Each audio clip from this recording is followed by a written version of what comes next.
Hi everyone, how's everyone doing today? Those on the call? They're being silent, Aaron. Right. I know we have a few people on the call. I can see them. So Dr. Edwin Williams, thank you so much for doing this with us. And My pleasure. those of everyone who joined, you all know the topic of the water cooler, which is how I grew and continue to grow the aesthetic practice I love by Dr. Edwin Williams. So welcome to our water cooler. And Dr. Williams, thank you so much for taking your time to do this with us today. My pleasure. And I think it's, I want to just say thank you to Aqua Marketing, who's hosting this, and Growing Plastic Surgeons. This is something, as you know, we've spoken in the past, that I'm not only excited about, but very passionate about helping young doctors find their way from a mentoring, guiding point of view. And I think we have a lot of interesting things to talk about in the next couple months. Absolutely. Absolutely. And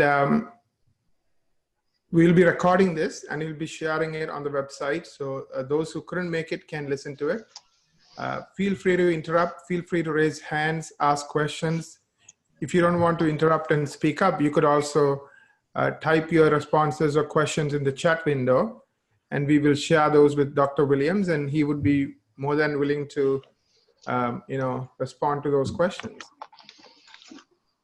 The session today, we are going to be focusing on kind of introducing Dr. Williams to everyone, because I know many of you know him, but maybe not exactly what he has done and who he is.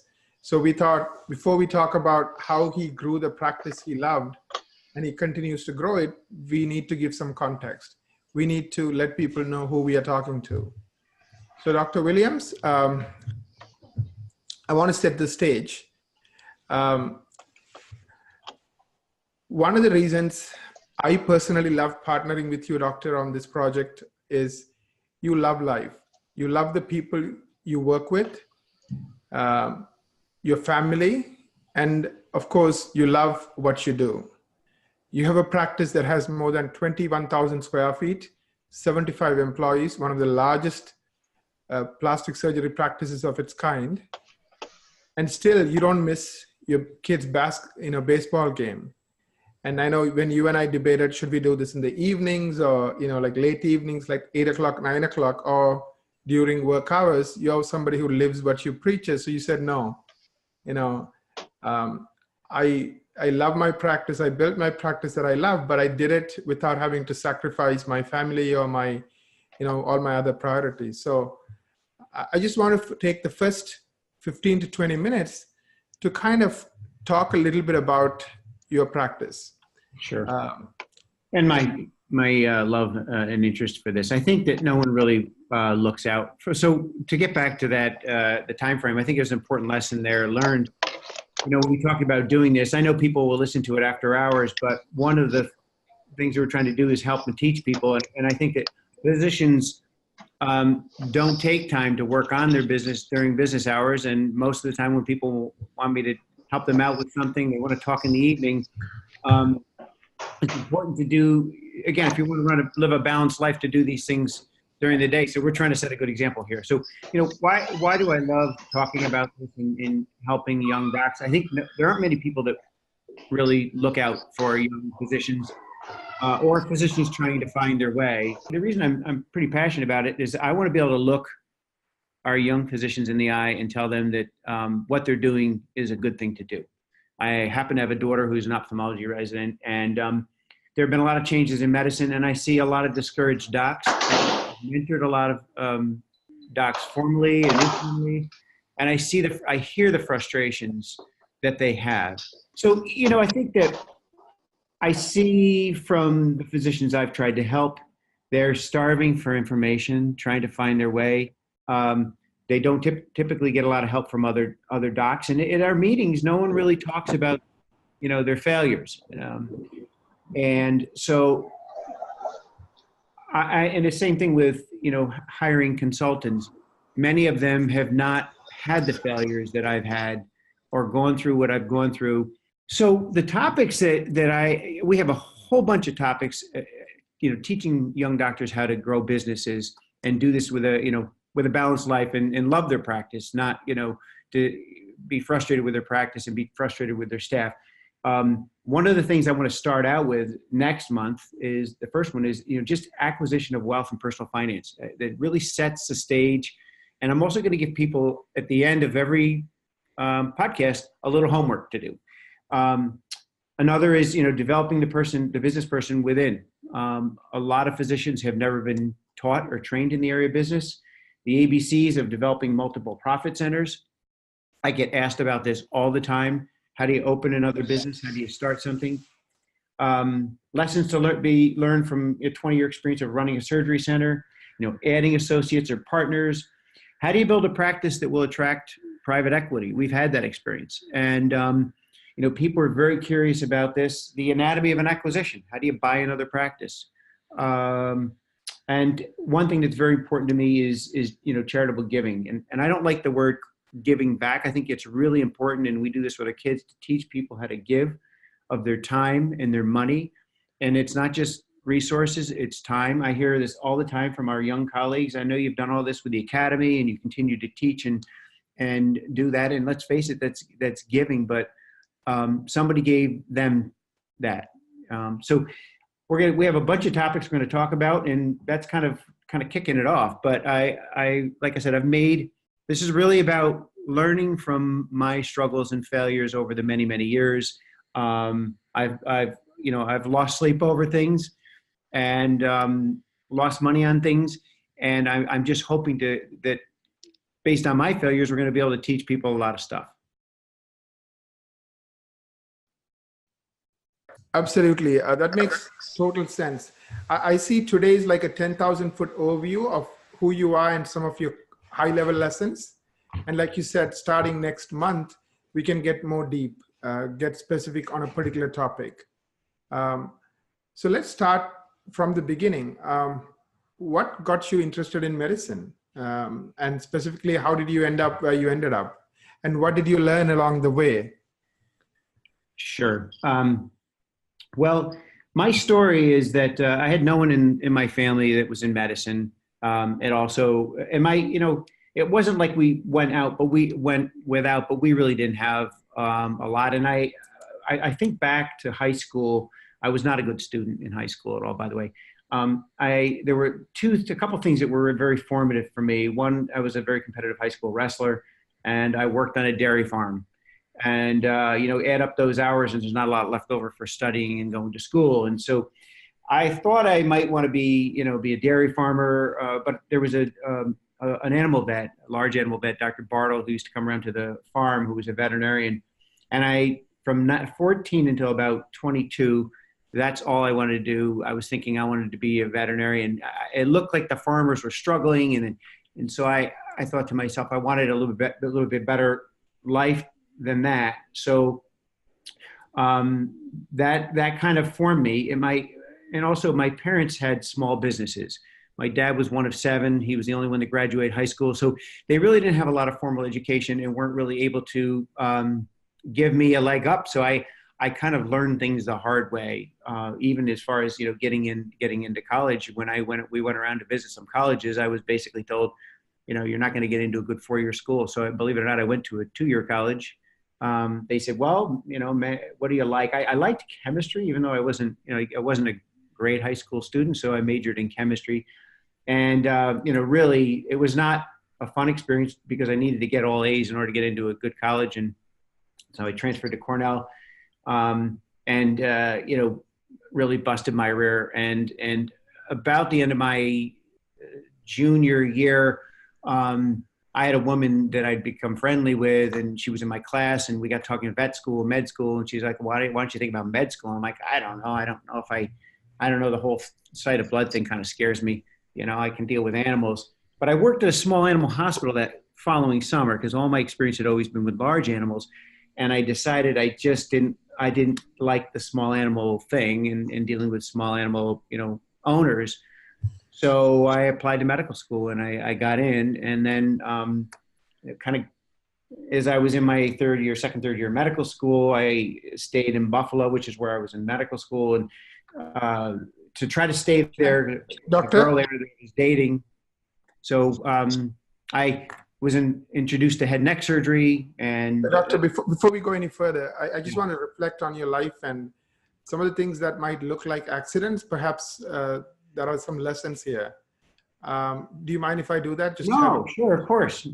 Yeah. I just don't want it to be all about me, you know. That's I know. but you know, anyway, yeah. But if there's a lesson to be learned there, for sure. Yeah, so I know you're not feeling comfortable just talking about you because that's not who you are. You don't like to brag. So let me kind of ask some questions, and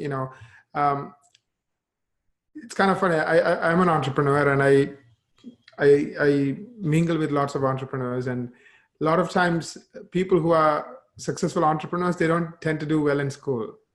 No. Because they follow their passion and their heart. And I guess when you were young, your heart was not in studies, it was in wrestling, you said, right? Yeah, but it was. And I think if someone had said to me, hey, listen, you got to do well in school, there are going to be consequences of that. Maybe, and that's what I try to do with my son, at least not to force him, but say, hey, listen, it's going to make your life a little easier. If, you end up in the top 10% of your class instead of the top, third of your class or something. So yeah, I was not a great high school student. I liked working and I liked making money, and I was always trying to, I remember once I bought about, I don't know, 12 or 13 calves and tried to, raise them to sell them at market. And of course you can't make any money doing that. But yeah, that's what I was doing. I was not afraid of hard work. Right. That's one thing that wrestling taught me, and working on the dairy farm taught me. Yeah. I always felt I wasn't maybe smarter than any other people, but I knew I could outwork them. Exactly. In other words, you're going to follow your heart. You're going to follow your passions. Somebody has to give you a reason. In other words, you're not going to just do it because everybody else does it. You're going to figure out for yourself, if this is right for me, and then do it. But once you're in, you're in. Am I correct? Yeah, and I think one of the topics we're going to talk about is positions as entrepreneurs down the road. That's one of the list of our podcasts. But yeah, I guess I've heard this story many times, right? You've heard it too. Right. D's in high school. I don't know that I had D's in high school, but I certainly didn't have a lot of A's.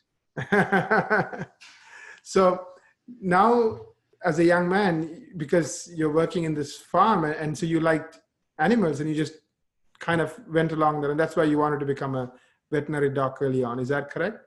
Correct. Because you wanted to make a difference. You're familiar with that environment, and you felt you can make a difference. Yeah. But then you went to school, but you're also open-minded. You are not like, oh, this is it. I'm just going to do this for the rest of my life. You didn't have that kind of a mindset from the time you were a kid. You were pretty No, open. I didn't. I had no idea what I was going to do. Right. And you're open to try things, learn things, listen to people. Yes. And, so now take us through your journey. So you're thinking of going to veterinary school, and you said you're in third year of college, and you have talking to this woman. Yeah, I still remember her name. I won't say it, but she was a friend of mine Right. in my class. We were just, and she had made a decision. She had switched. She was wanted to go to vet school, and she had switched. And she said to me, "You ought to consider it." And the thought never crossed my mind. Prior to that, and like I said, when I went back home that summer, I figured, well, I should work in I got a job in a small animal hospital, and I didn't like it. I'll be honest. I love, we have pets. I got dogs, and I love them, but I didn't enjoy. I have much more of a surgical mentality, if you want to call it that. I didn't have the patience for the pet owners, that were not, they were so into their pets, it just wasn't practical for me, I guess.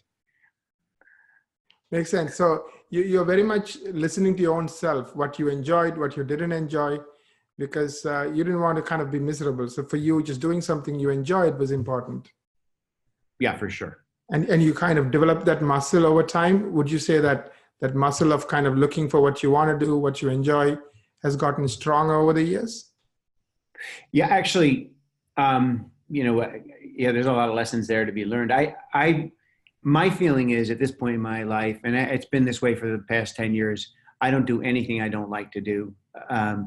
I'm very, very protective of my time and where I spend it and who I spend it with. And I've become more that way. And the same thing with, I also feel like, is from a leadership point of view, if there's something somebody can do 80% as well as I can do it, it's time to hand it off. You're never going to get to that next level if you, and in the same thing too. I mean, if you do things that you don't like to do, there are things you can be good at and don't like, but life is too short. I mean, we still have to be practical, make a living. And, when we opened our operating room once upon a time, I'd mop the floors down there if I had to, but the reality is, life is too short to do things you don't like to do.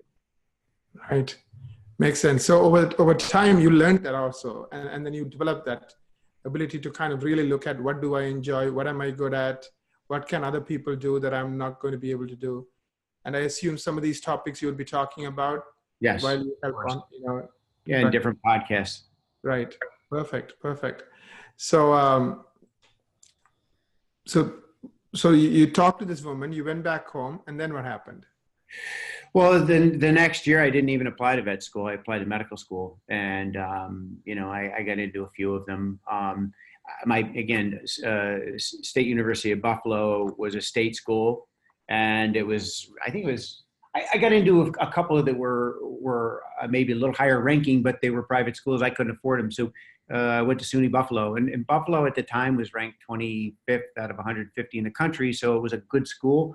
And that's where I spent, 4 years of medical school, and got exposure to head and neck cancer surgery at the VA hospital there, and said, I love this anatomy and I love the surgery. And I actually, at the time, I wanted to be a cardiologist because when I was at Cornell, I got into animal physiology. I mean, I love physiology, so I thought I wanted to be a cardiologist, but then I saw the surgery thing. I'm going, okay, this fits my personality much more. I got a problem, I can fix it. So then I applied to head and neck surgery, ENT residency, and ended up in Syracuse, which is an awesome program. And that's where I spent the next 5 years. Right. So you working with little animals taught you what you didn't like. It also taught you what you kind of like, which is surgery, given your personality and so forth. So you don't look at that as a waste. You look at that as part of your journry, because you wouldn't have discovered that without going through that. No, and I think when you talk to entrepreneurs too, it's very interesting when I hear young, quote, aspiring entrepreneurs, in their 20s, and they feel like, well, my time is worth too much to do, X, Y, and Z. You listen to the most successful entrepreneurs, they're going to tell you they had no problem working for somebody to learn. I don't know if you've ever read, Rich Dad, Poor Dad, but that is that book. And I think it's important for people who, if somebody really wants to be successful, go be just go work your rear end off for someone who's got it figured out, and you're going to learn an awful lot. But yeah, I had no problem with that at all. That's just part of my. So one thing I noticed, and I've noticed this about you for a while now, you're pretty down to earth. I mean, you don't have this big, I'm this big shot, doctor, with 75 employees. And I bet that mindset helps you a lot, right? Because people are very willing to openly talk to you, and they don't feel afraid to tell you stuff, because you're just one of them. You don't come across like again, I'm also very practical. They call it level 5 leadership. I don't know if you've read any Jim Collins work, but ego is it costs you a lot of money, bottom line. And if you really want to be the best leader, you've got to get your ego out of the way. And I think, again, in an upcoming podcast, we're going to talk about why physicians struggle as entrepreneurs. But one of the problems is we learn to depend on ourselves, and it's not about us; it's about the team. And again, having an ego doesn't really, it can all go away tomorrow, right? And so having an ego doesn't really serve us very well, I don't believe. You want to have a healthy ego. You want to have, as a surgeon, you want to be confident. You have to be confident. But having an ego doesn't really accomplish anything. Right. And I love that word you used. I'm practical. So you want to do things that work. You don't, whatever that is. So whatever is effective. Right. Exactly. Because you have a limited amount of time. You have a limited amount of a life. So you want to make the most of it. Yeah. Exactly. Makes total sense. So tell us more. So after 5 years at this amazing program, then what happened? Well, I remember it was actually Thanksgiving, the Wednesday before Thanksgiving, and I think it was 1988. And I was on call, and I was up all night doing a trauma case, facial trauma. And I was like, okay, this is it. This is what I want to do. I left the OR that morning high, kind of thing. And I still remember the clogs I had on. It was a defining moment for me, and I decided I wanted to do facial plastics, and I was going to do a fellowship at that point. It just kind of hit me. I'm like, yeah, this is what I want to do. I also, I mean, let's face it, I had a couple great mentors that just inspired me, and so that was when I decided to do a fellowship in facial plastic surgery. Let's talk a little bit about mentors. You said they inspired you. What did they do for you? Like looking back at the age you are in and all the mentoring you have done for others, what did they do for you that you are so grateful for right now? Well, it's really pretty simple. The best leaders and the best mentors give you thoughtful time. They give you time and they talk to you and they take a genuine interest in you. And that's, again, I got a whole, podcast. We're going to talk about leadership because if you look at the best leaders, and we're not talking political, we're talking about business, whatever. And I've seen some really incredible CEOs. They take a genuine interest in their people. And so I look back at the mentors people who were in leadership positions who I don't necessarily think were great mentors or great leaders. And they were, quite frankly, more interested in themselves and their career. But those people that took a genuine interest in me, you don't forget that. Right. Right. Makes total sense. So, so you're saying, again, and I will talk more about this. So great leadership is, at the simplest level, it's caring. It's really taking a genuine interest in a topic, in a person, in a cause, in a business, whatever it is. But it starts with that genuine interest. Not like, oh, I'm doing it so there's something in it for me, but really I'm doing it because I want to make a difference for you. Yeah, and if you think about it, when we go through a lot of training, right? And somebody gave of themselves to us, and I think those of us who come out the other end of the process are grateful for that. And I think it's important for sometimes my fellows will say to me, I'm just so grateful what I can, and I just keep telling them, what I tell them is just do me a favor, just pass it on, right? Pass it on to the next generation. And that's why I get excited about, helping the next generation. I've done what I want to do. There's a lot of young folks out there that need guidance, and especially in the area of business development and that type of thing. I think we do a pretty good job with our training programs, but we do a lousy job of helping physicians be entrepreneurs and better business people and work-life balance stuff. I mean, it's so common sense to me. I love the stand you took, when we talked about, shall we do it at 8 p.m.? And you're like, nope, we are going to make people live what we talk about, because if you cannot take time for your business, and if you cannot learn to work on your business, then you as a mentor, Dr. Edwin Williams, is not doing them any good. Right. So that's why we're doing this at 4. Come again? That's why we're doing this at 4 p.m. Exactly. Exactly. Because, we have to live what we, preach. Otherwise, who are we kidding? It won't work. So even this idea about, letting the, parking the ego, you are modeling it and you are living it because it works. And hopefully those, doctors who are listening to this and watching this and are inspired by this, hopefully will model that because it works, if for no other reason. So let's continue, doctor. So you decide, this is it. This is what you want to do based on that experience in the OR. Then what happens? So I talked to my chairman about it, and I started to look at those that I wanted to have as mentors. And the program that I liked the best, and my mentor was, Dr. Gene Tardy, was in Chicago at the University of Illinois.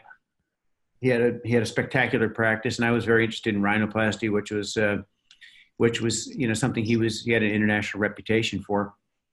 Dr. Tardy He at the time he was, yeah, I say up there in age, but he was my age now, and but what I learned from him.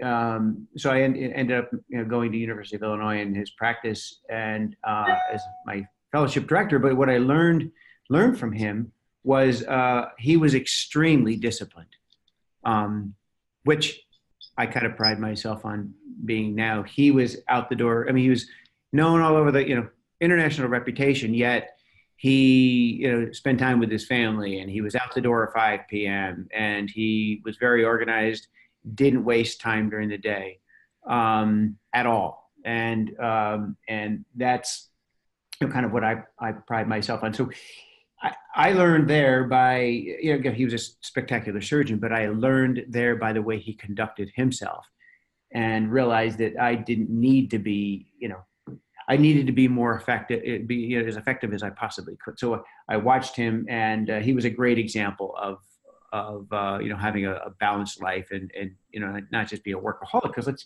we do learn from a lot of people in medicine that are workaholics, and they are, as I call, hospital rats.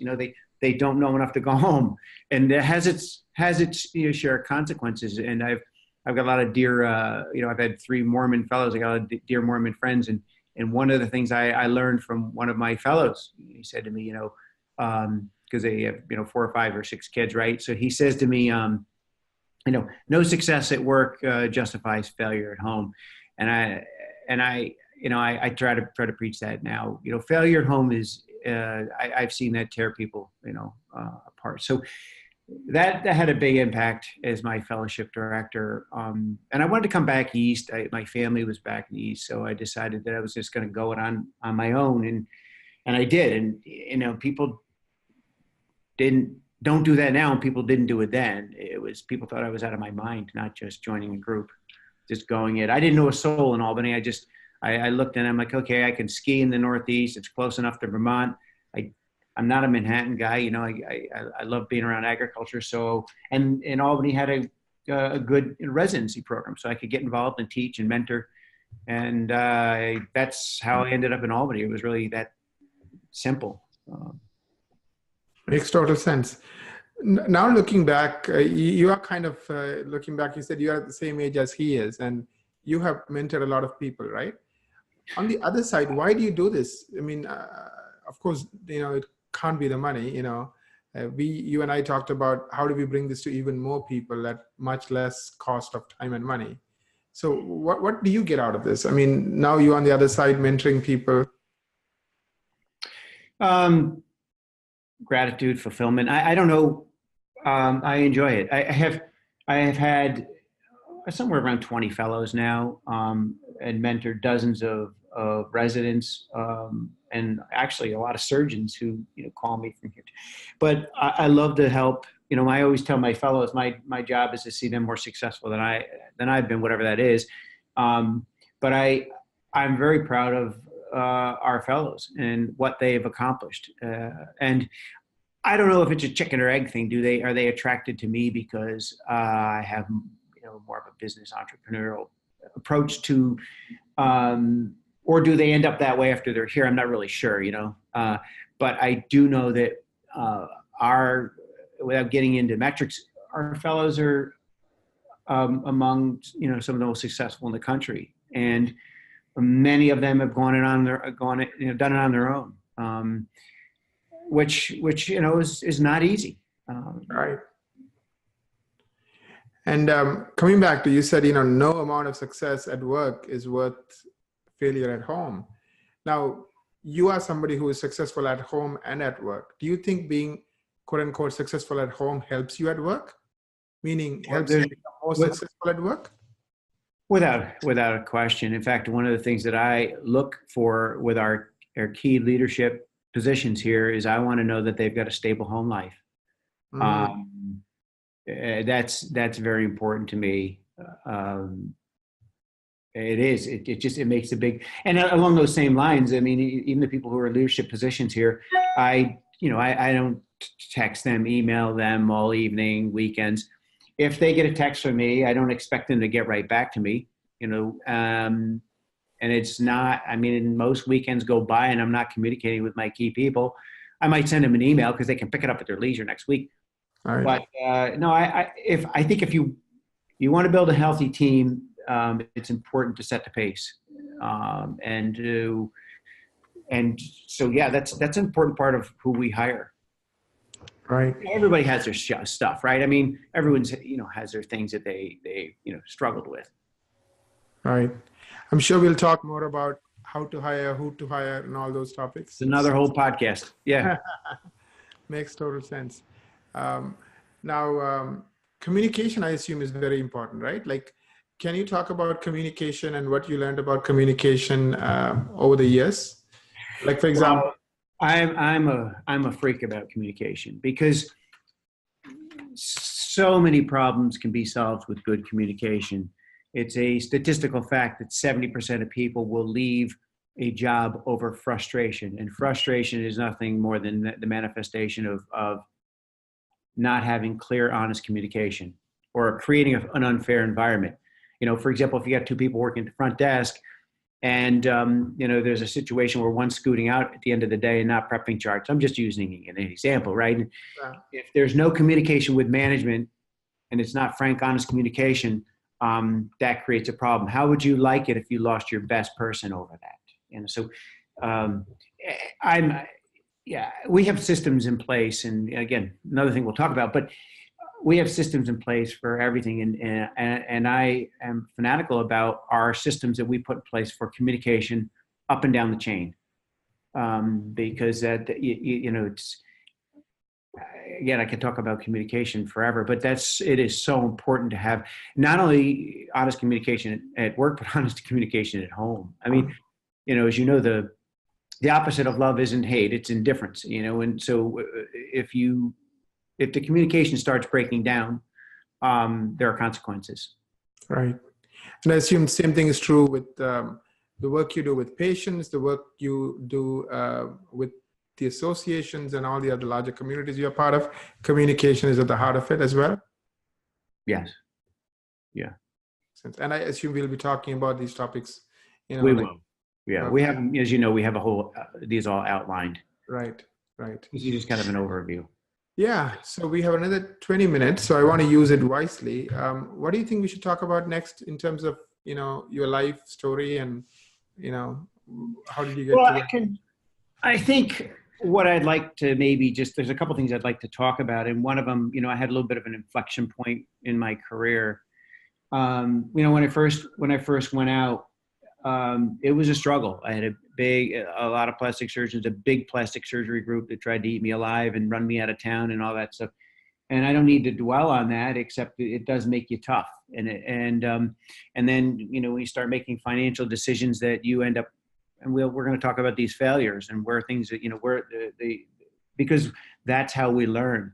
But there was an inflection point for me, which I think that has a good learning point for most physicians.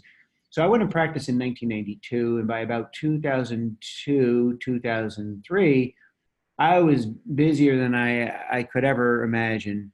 I was working too hard.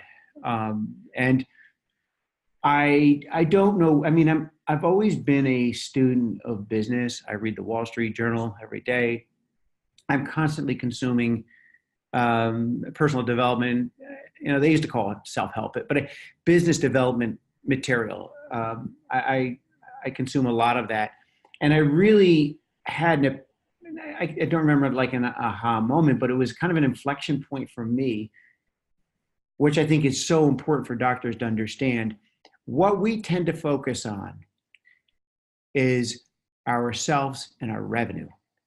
And what I realized that I was not going to get to the next level until I realized that my staff were assets and it was a team.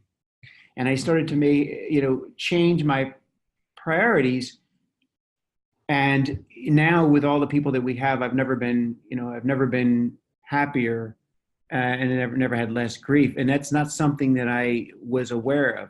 Most physicians that come to approach me where they're struggling, they've kind of maxed out, if you will. because they don't understand the importance of growing, running a business, putting in systems and policies and building a culture. They end up managing it themselves, and they're focused on the revenue. And what, they don't think of as, what they've really done is just created a job for themselves. They have not created a business. And of course, as you know, a job is not worth anything. Right. And that's why a lot of private equity is not interested in physician practices, because they're too dependent on egos and all this other stuff.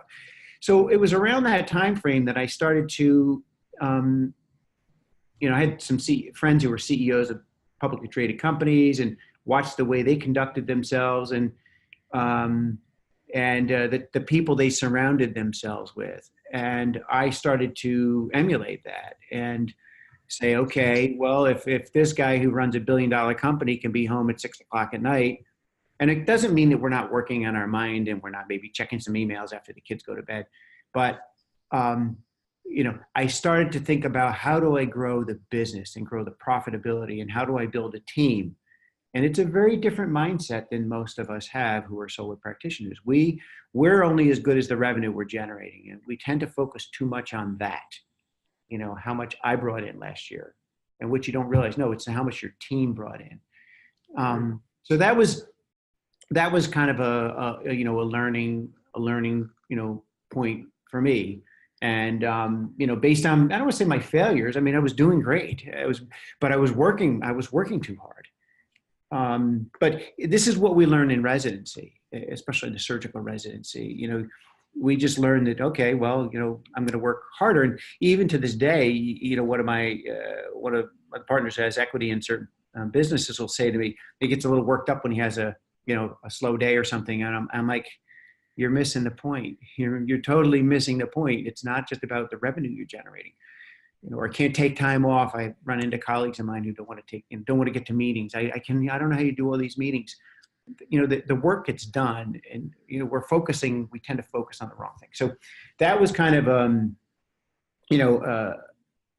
kind of an inflection point for me. And really from there, what I want to do is, as we move forward, is talk about my struggles and failures and how I got to where we are now.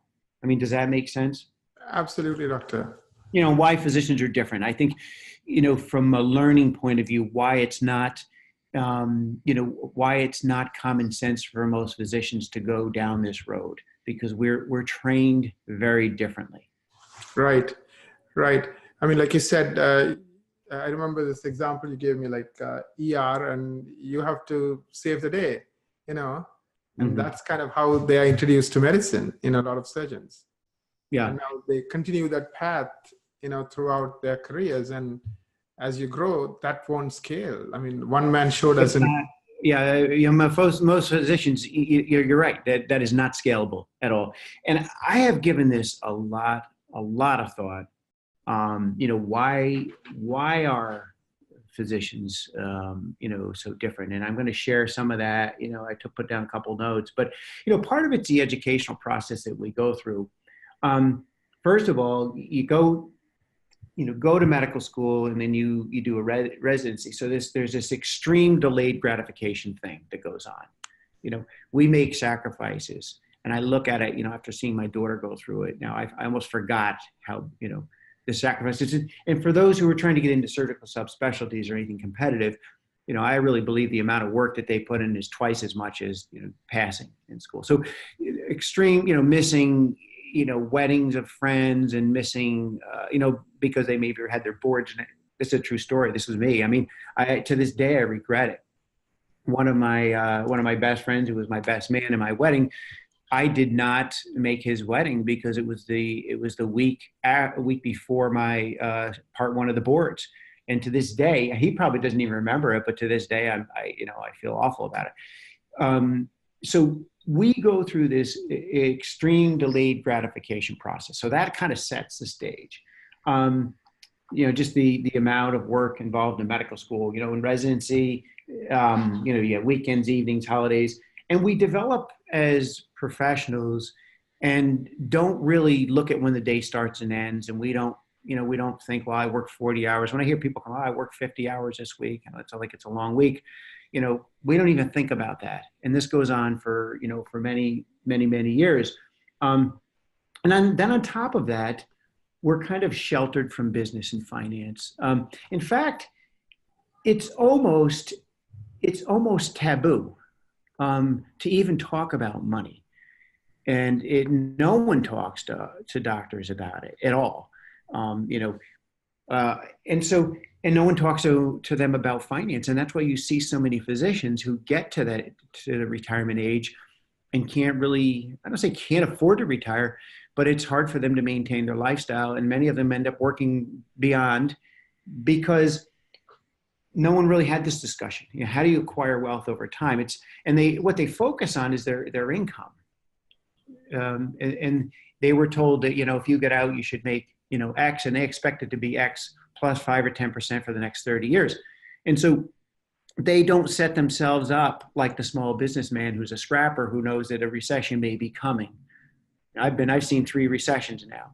And, but the good news is I lived extremely conservatively in the early years, and I was fine with it. But if you're living out and then, we kind of set ourselves up to need that income. Now, people can say, well, kids nowadays coming out have more debt. I mean, I had, so it was 25 plus years ago, I had over $50,000 debt. That was probably like $250 now, but when I first got out, and I still do, I buy a car with 10,000 miles on it. I'm not going to go out and buy a brand new car, because the other thing is, if I drive a, top of the line, doesn't mean I go without, but, I think that as we go through our training, we have this delayed gratification. We're told we're going to make, 253, 4, whatever the number is. And then we have these expectations for a lifestyle. The problem with that is it puts us in a situation we're not in a position or willing to take risk. Because we live into this lifestyle, and that is why, and I know this too, just from mentoring a lot of my young colleagues. They say, well, I want to jump out on my own, but I'm making X. And so let's go through your expenses, and you find they got 2 car payments, they get this, and they get the kids in the private school, all of which I've done. But starting out, we as physicians don't take, physicians you'll find are fairly risk averse to begin with. And this is another interesting conversation, because if you take a look at our friends in business, they say, you guys don't take risk at all. I say, well, yeah, I do. I have patients bleeding on me. No. There's a big, big difference, as you know, Naren, in business risk. Right. Than taking risk, because the average physician, and I jokingly do this with my fellows, they say, well, we should be worth blah, blah, blah because of all the risk we've taken. I'm like, you're not taking risk. Honestly, you busted your ass. That's true. Okay. But you go in, you turn the crank, and you got 30 years of making 250 or 350 or 400, right? Whatever that number is. Right. The business people in our community, they laugh at us. They snicker at us because, and the first thing I always do, and I tell, people that I'm doing business with and whatever, is like, look, I'm not your typical doc who's, I need you to earn my business. I'm not a retail I don't buy retail, So I think that part of our training sets us up to fail as entrepreneurs or as business people. And then finally, if we do go out into practice, if you are running a division, there was a very interesting article in the Wall Street Journal this past week about GE and where it's going. And, Jack Welch, one of the biggest mistakes he ever made, right, was he talks about his hiring Jeff Immelt. But when Jack was, right, he talks about risk, and back then, if you weren't the top 10% in your business, your division went bye-bye. Okay. Yeah. You're running a turbine, you run the turbine business. The problem with physicians who get into practice or business on their own is that many of them, they rise to their level of success or lack of success because there's enough money that they can survive off it, and there's another whole level that they're not even aware of, but no one's going to fire them. Right. If you're running the turbine division for GE and you're not performing, you're going to have a tough conversation with Jack. Whereas many of us, and he'll give you one more chance, and you're out. You're out. That's I'll it. give you, by the way, we're going to be having a tough conversation if, and this is the way of life in business. And, so we can see physicians out there that are, I'm just talking net numbers, their family, right? Making 150, 258, and whatever the number is, but they'll continue to survive and live with that level of dysfunction. But as you know, 95% of businesses fail in 5 years. 50% fail in the first 5 years. And there's two reasons, lack of capital and lack of inexperience. And so if you think about it, no one teaches physicians about how to run a business, and they go out and they just do it. And part of it is our training, because we've learned to survive. We've got this ego that helps us learn to survive. But one of the things that I did differently way back when is I continued to develop my business acumen. And even to this day, I've got a phenomenal business coach that I meet with once a month. I always find things to talk to him about. And, there are a lot of other specific things we'll talk about with time. But really, the first thing I want to set the stage is I think that we as physicians are good people, but many of us don't understand risk. And many of us are trained in a way that is not amenable to being a successful business person.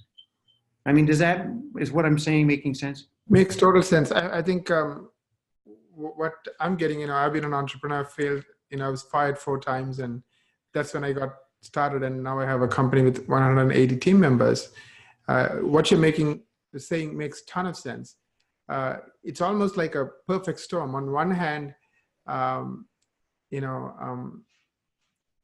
one hand, you can't fail, you can't get fired because, they need plastic surgeons or they need dermatologists, right? So even if you're not a good business person, you will do okay. You'll do okay. Right.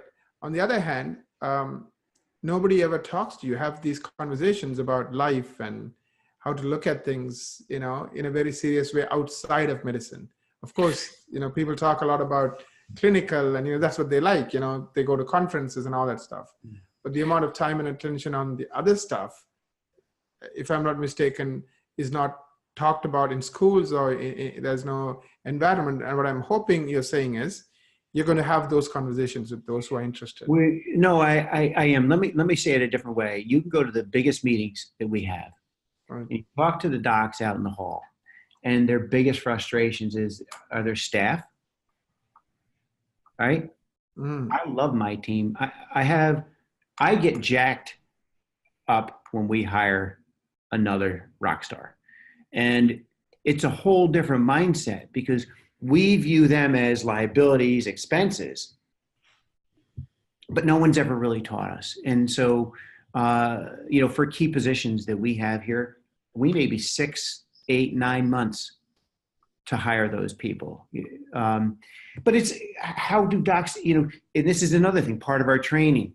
Okay, so you're a surgeon, you have a problem, you want to fix it, right? Okay, I need a patient care coordinator, or I need a nurse injector, right? I hear this comes all the time to me. Right. Okay, I need a nurse injector. You have you run an ad, whatever, you interview a few people, they seem nice, whatever, you hear good things about them, and then how are you going to solve your problem? You don't want to wait. You don't want to take a lot of time on that because that's beneath you, right? I'd rather be doing surgery. I got Botox patients to inject down here.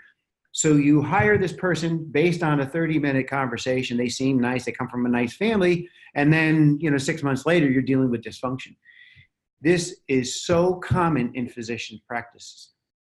What we do is we are fanatical about who we hire. And we're going to go through this whole process. But, it's part of how we're trained. We have a problem, we want to fix it. We want to hire a patient care coordinator. And, many of us, especially people that have a little bit of an entrepreneurial spirit, they tend to be optimistic, right? This is going to be great, and then they have a bad hire. And then they're there, till 6:30 at night. It's not 5 o'clock at night. They don't trust their team, but now they have someone leave, so they got to go hire another person, and Jack Welch used to say that you should have 10% turnover. If you don't turnover, you're not having tough conversations with people. when you take a look, and some of my colleagues, and they got all kinds of turnover in the practice, and they say to me, I don't know how, there must be something in the water in Albany, because I don't know how you have all these amazing people.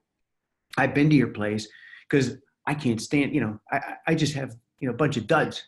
And what they don't do is they're not looking up at themselves and saying, I'm just a shitty leader. But a lot of times they just don't have the education and the training. So I think part of our training sets us up for this stuff. Right.